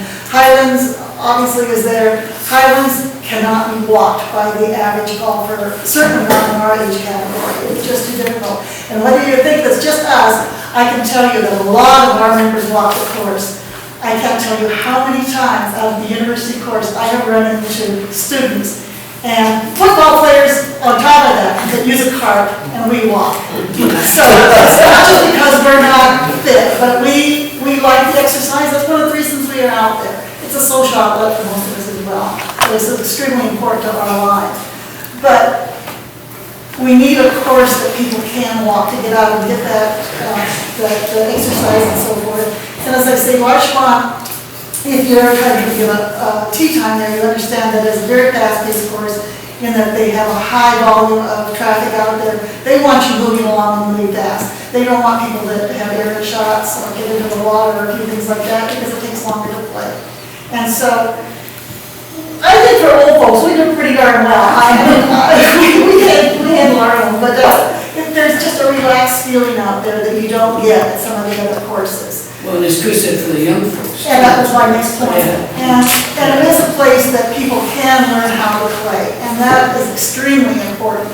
I don't know how many of you are golfers, but if you do golf, you probably remember those first few rounds. It was very, very difficult because golfers don't want to wait for somebody else to learn to play the game. They want you to know when you get there. And you can't learn the game simply on the driving range, either. You have to get on the course to do it.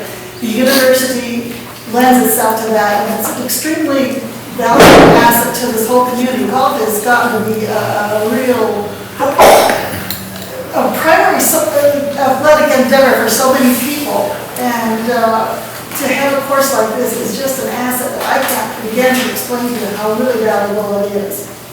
So that's why we stay where we're at. We have everything we could want. We have the cart barns, which other courses do not have, so that people can have a private cart and get out.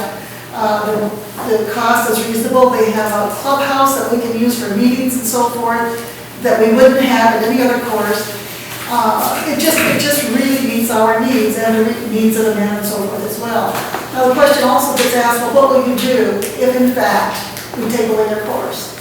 And I will tell you, we will survive at least for a while. We will make every effort to probably move to Larchmont if they will take us. They really don't want us, they may not have any choice.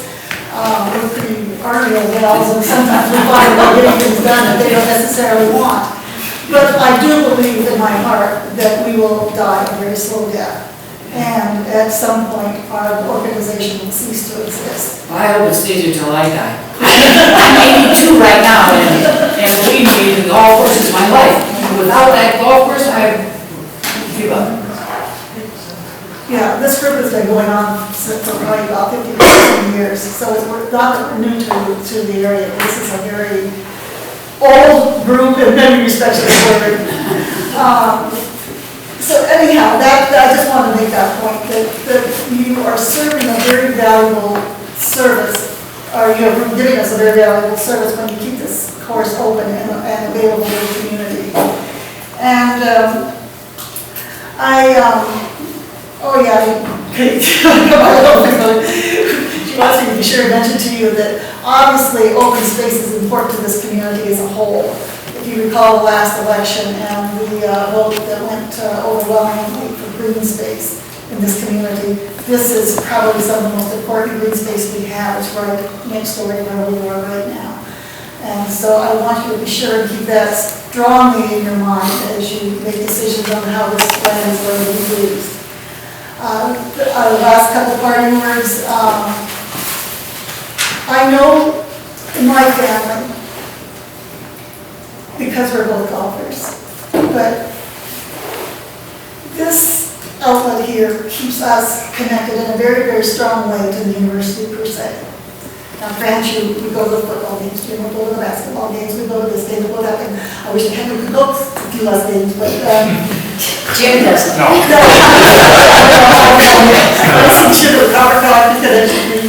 no. But I know that I'm not alone. That a lot of people in this group feels a tremendous connection to the university through the sports, and the golf is one of them. It's a participatory way for us to interact with the university, to interact with students. There's some of the students out there that I've gotten to know because they work with Lisa in the food service, and out on the maintenance end of it. I mean, I love to get a football player at a really bad time because they're out there working, the student working, and so forth. It keeps us connected. And as a senior citizen in this community, that's an extremely important thing because otherwise the university becomes an annoyance. You know, they live so differently than I do. And the times that you can interact with them, if you don't have a positive way for you to interact, you can sometimes start to feel there's a tug in two different directions. So keeping something like this where the university is really a part of the community more than just simply that educational facility out there with all those young kids running around, it's important to us as a community as a whole. And I hope you kind of keep that in mind. And the last thought I want to leave you with, and there's a million things I could say, but I know everybody wants to get on time, that the university will lose a lot of goodwill in this community if in fact they decide to develop this complex over here. And I can tell you right now, if you ever make the mistake of trying to put houses out there again, I can't believe what's going to happen. If I get out of my grave, I will come back and punch you in the nose. Because I just think that is a horrendous use of that land that is so needed in this community in so many ways. And I really implore you never to consider that land for private housing. Thank you. Thank you very much. I think we have another person. Cindy, did you want to? No, I don't. Okay, thanks. My name is Scott Gochi. I'm an ASUM senator, and I'm currently trying to get onto you guys' committee. Can you speak up a little bit? Oh, I'm sorry. My name is Scott Gochi. I'm an ASUM senator, and I'm trying to get onto you guys' committee and talk with Andre and Cedric about that. The first memory I had with the golf course was with my church here in Missoula, and we went and I started to learn golf. And then the second memory I have was with a visiting professor from Japan who told me how it would cost more to play a round of golf in Japan than it would be to fly to the US, play around the golf, and catch a plane back. Just to give you guys... I can attest to that. I lived in Guam, and that would happen. People would fly down to Guam for the weekend, play their golf, stay in the hotel overnight, and fly back the next day and go just work because it was cheaper than flying in Japan. Chris, you better raise your rates. Call them travel.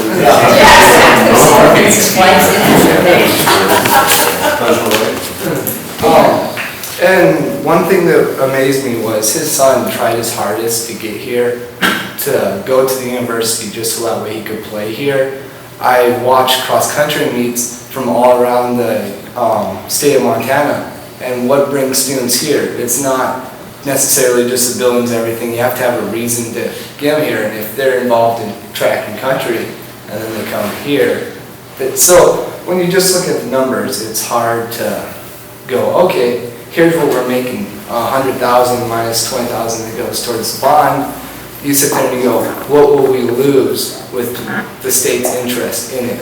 Because I mean, you can't go to Dillon, you can't go, where would you go? I mean, here's what's bringing students to the University of Montana.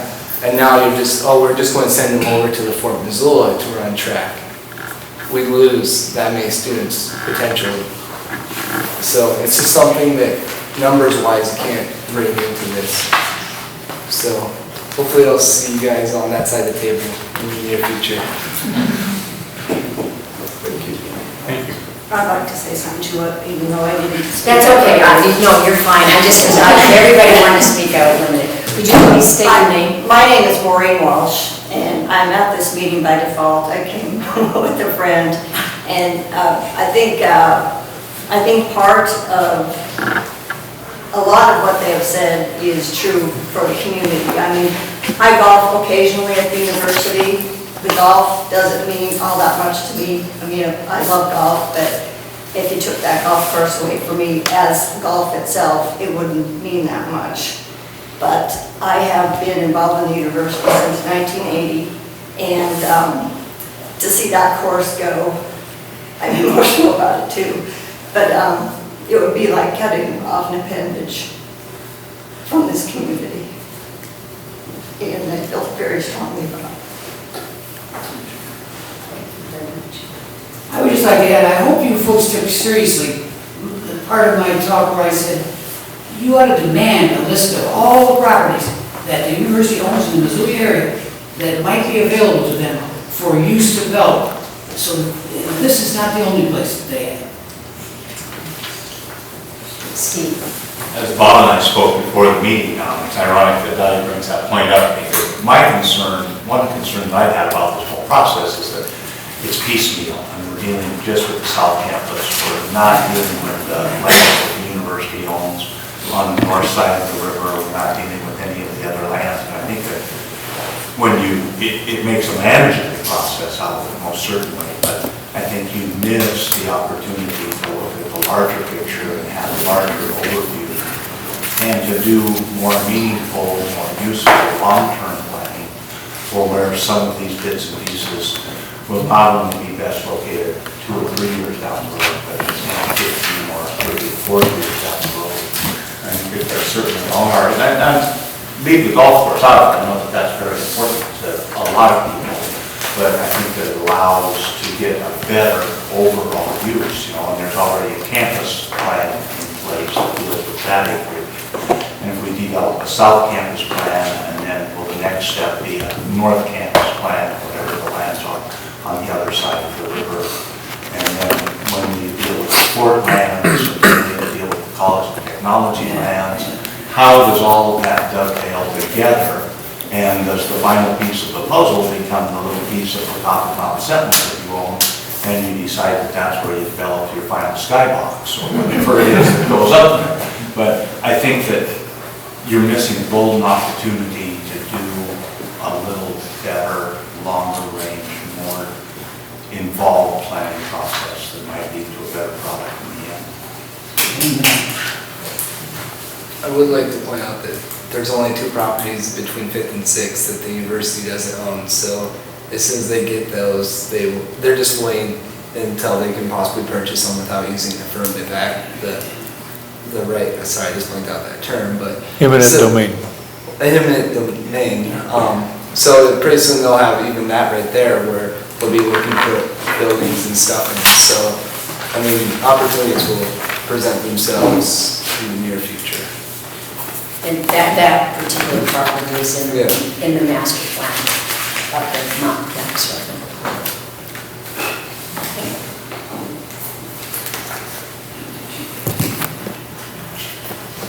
Any other comments or any members? Yeah, a lot of information. Rosie, do you know what the subject matter is of the various meetings lying ahead? Not specifically, we do put the agenda, I always make sure the agenda's out before, so you do know what it is. Yeah, I mean, will it be in the paper or anything as to what the subject matter is? It's also coming meetings. What I can tell you is we've already put the meeting schedule out there, so the meetings have already been scheduled through the end of the year. Yeah, I know that. What we're gonna, I can tell you this, what we're gonna do is we're gonna finish out first the current uses. And the only 2 areas that we have right now as current uses that we haven't touched on yet is the ASUM gardens, the community gardens, and the city trail system, the connection there. Then we'll actually move into future needs. And then hopefully, as I mentioned at the very beginning of the meeting, that on the 19th, we'll start then to break down into working groups. So the committee will, yes. And so the public won't have anything to do with those meetings. Well, you're certainly welcome to attend, it's just that there won't be time for public comment at that particular time. All the meetings are open. All of these meetings are going to be open meetings. So any meeting that's scheduled, you'll have, definitely it will be an open meeting and you're welcome to come. And I do try to make sure that agenda's out there at least a week in advance so that people do know. Well, where do you see that? It's on the website. We've actually established a website for the South Campus. There's an actual website for this project, and it's got all the agenda, the timelines, everything on there. And we try to keep that updated, regularly. What's the link? Actually, you can get to it right off the main website. It comes up in one of the priorities, but if not, it's, But if you go to the A to Z index and go to S, South, Campus, it's right on there. Yeah. Thank you, Rick. That's a quick way to get it, yeah. You're obviously. Great, thanks everybody.